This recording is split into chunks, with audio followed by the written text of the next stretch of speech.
In a private library overlooking Lake Como, a collector opens a first edition of Hemingway worth $40,000, not to display or photograph, but simply to read on a quiet afternoon, understanding that true luxury lives in moments of careful selection rather than accumulation.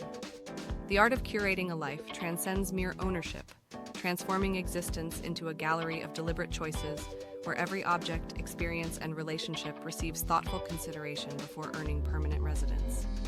This philosophy separates those who collect meaninglessly from those who build lives of profound aesthetic coherence, where each element harmonizes with an overarching vision of beauty and purpose.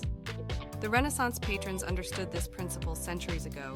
The Medici family did not simply purchase art, they cultivated relationships with artists, commissioned specific works, and created environments where beauty served daily life. Their Florentine palaces functioned as living museums, yet every sculpture, every fresco, every architectural detail contributed to a cohesive experience of elevated existence. Modern practitioners of quiet luxury embrace this same discipline, approaching life as a canvas requiring careful composition rather than random decoration. The journey begins not with acquisition but with elimination, removing everything that fails to serve beauty, function, or genuine emotional resonance. Marie Kondo popularized this concept for mainstream audiences, yet wealthy connoisseurs have practiced radical editing for generations, understanding that space itself represents the ultimate luxury. A minimalist apartment in Paris filled with 10 carefully chosen pieces outweighs a cluttered mansion containing thousands of meaningless objects.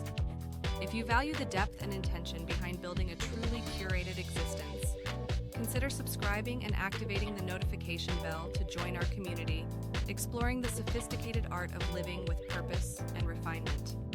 The process of curation demands developing what experts call an educated eye, the ability to distinguish exceptional quality from mere expense, timeless design from temporary trends.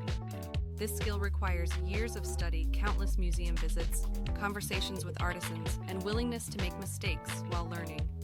Someone beginning this journey might hire a design consultant from firms like Rose Uniacke or Studio Perigali, experts who spend decades studying proportion, materiality, and the subtle alchemy that makes spaces feel simultaneously comfortable and extraordinary. These professionals teach clients to see beyond surface aesthetics, understanding how natural light transforms rooms throughout the day, how ceiling height affects psychological well-being, how texture creates visual interest without pattern. The material selection becomes crucial, choosing solid walnut over veneer, linen over polyester, hand-blown glass over machine production.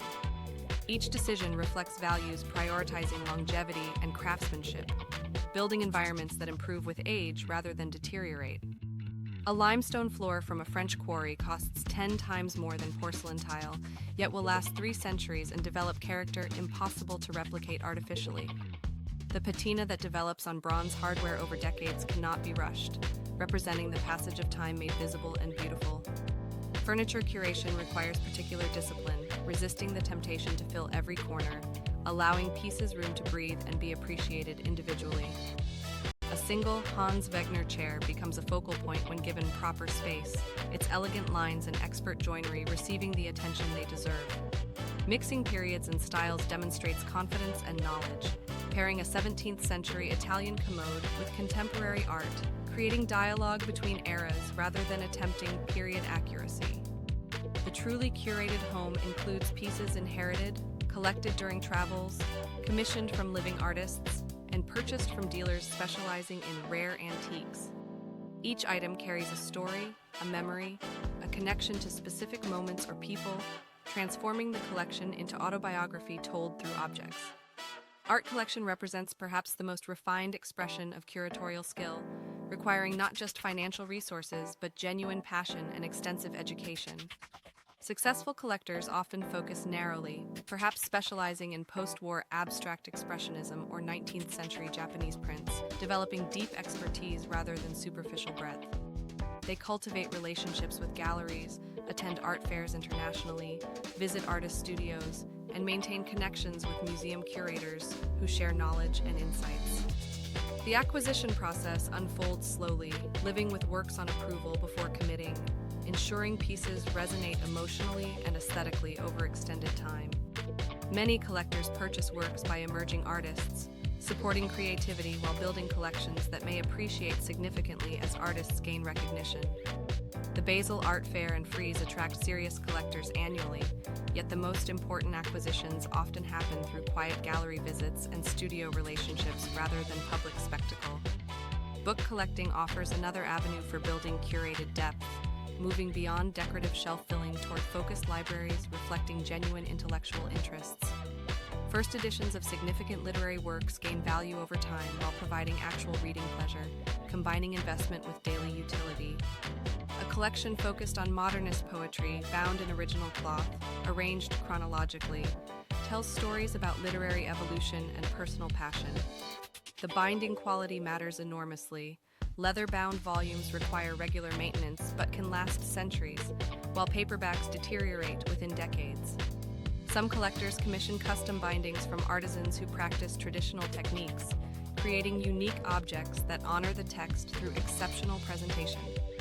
Wardrobe curation follows similar principles, building capsule collections of impeccably made garments that transcend seasonal trends. The goal becomes owning fewer pieces of dramatically higher quality, items that work harmoniously together and remain relevant for decades.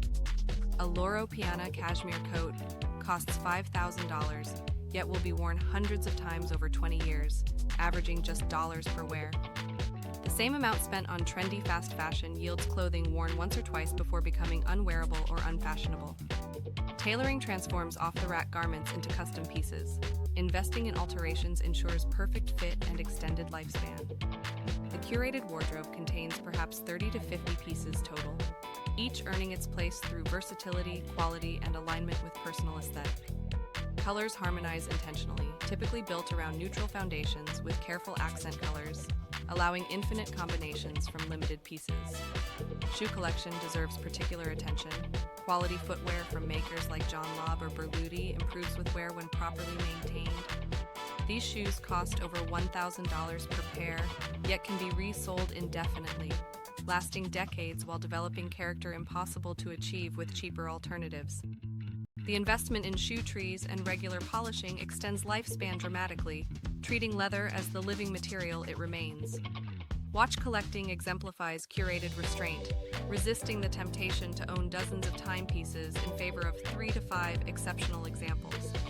Each watch serves specific purposes, perhaps a Patek Philippe Calatrava for formal occasions, a Rolex Submariner for daily wear, a vintage Omega Speedmaster for sentimental reasons.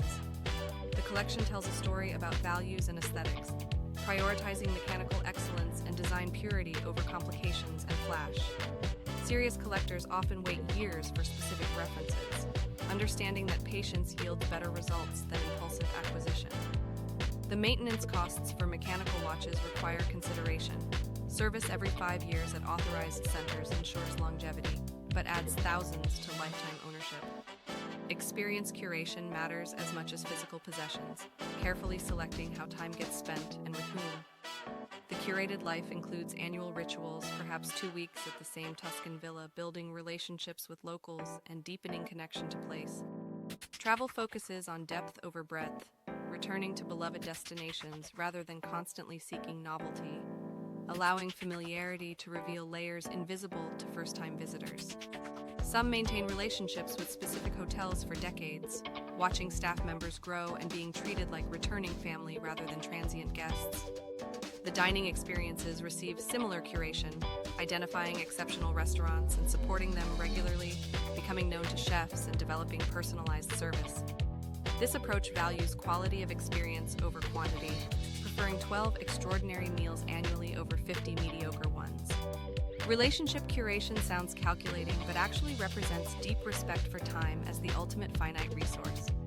The curated life surrounds itself with people who inspire growth, share values, and contribute positively to well-being. This does not mean elitism, but rather intentionality, investing energy in relationships that feel mutually enriching rather than draining or transactional. Dinner parties become curated events with thoughtful guest lists, excellent wine, beautiful table settings, and conversations that linger in memory. The goal transforms entertainment into art, creating evenings that feel special without ostentation, meaningful without pretension. As seasonal rituals add structure and anticipation, Perhaps autumn weekends at a country house, spring gardens tours, summer sailing traditions, winter cultural immersions.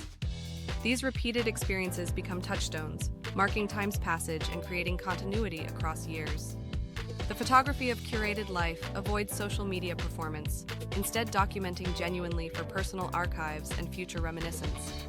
Albums assembled carefully, printed on archival paper, create tangible records more meaningful than thousands of digital images lost in cloud storage. Intellectual curation shapes reading lists, cultural consumption, and ongoing education throughout life. The curated mind pursues depth in specific areas rather than superficial awareness of everything, perhaps becoming genuinely knowledgeable about Baroque music or Roman history. This specialization allows meaningful engagement with subjects, attending lectures, joining societies, contributing to scholarly discussions. Museum memberships provide regular cultural sustenance, establishing rhythms of gallery visits that become meditative rituals rather than tourist obligations. Some collectors loan pieces to museums, participating in institutional life and contributing to public appreciation of art and culture. The culinary education continues throughout life, taking cooking classes while traveling, learning regional techniques, building spice collections that reflect global experiences. A curated pantry contains perhaps 50 carefully selected ingredients rather than hundreds of rarely used items, each earning its space through regular use. Wine collecting follows similar principles, focusing on specific regions or producers, building knowledge alongside the cellar. The goal becomes understanding terroir and vintage variation, rather than accumulating bottles for status or investment alone. Home maintenance becomes a form of curation, addressing issues immediately, using proper materials, hiring skilled craftspeople who take pride in their work. This approach prevents deterioration and ensures environments remain comfortable and beautiful across decades. Garden design deserves years of patient development, understanding how plants mature, how light changes seasonally, how color palettes evolve through growing cycles.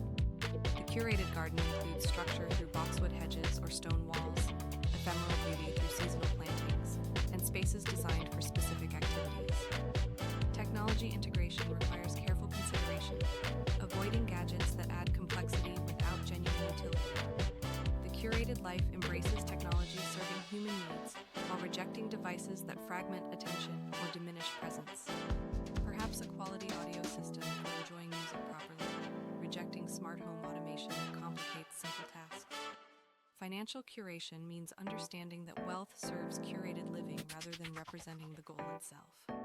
Resources get allocated intentionally toward things bringing genuine satisfaction, whether exceptional coffee beans or sabbatical years for creative pursuits. The legacy consideration shapes curation decisions, acquiring pieces that can pass to future generations, choosing quality that transcends individual lifetimes. This long view influences every decision, prioritizing timeless over trendy, substantial over superficial, meaningful over momentary. Understanding that curated living represents ongoing practice rather than achieved destination allows grace with imperfection and patience with evolution. The art unfolds across decades, skills deepening, taste refining, collections maturing into coherent expressions of individual vision and values. This journey transforms existence from accumulation into composition, from consumption into contemplation, from having into being. The ultimate luxury emerges not from what you own, but from the intentionality with which you build the life surrounding you, each choice reflecting considered values rather than unconsidered impulses.